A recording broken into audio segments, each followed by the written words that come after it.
Hey everyone, welcome back to the channel. If you're using QuickBooks Online to manage your business, today's video is a must-watch. I'm going to show you exactly how to manage users in QuickBooks Online the right way, so you can stay organized, protect your financial data, and run your business smoothly. Let's dive right in. First things first, head over to QuickBooks Online on your web browser. Click Sign In on the top right, enter your email and password, and you'll land on your main dashboard. If you ever forget your password, no worries. Just click Forgot Password to reset it. Once you're inside, look to the top right corner of your screen and click the gear icon. That's your settings menu. Think of it as your command center for managing everything in your account.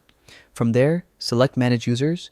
This takes you to the User Management Hub, where you can see everyone who has access to your QuickBooks, including their roles, like Master Admin, Company Admin, or Standard User. Now, let's talk about what you can actually do here.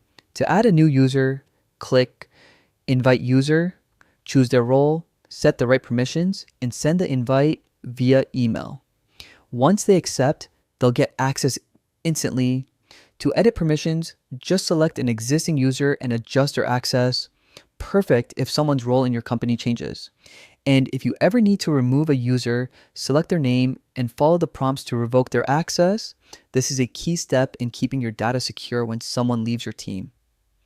Before we wrap up, here are a few best practices. Keep your login details private and secure.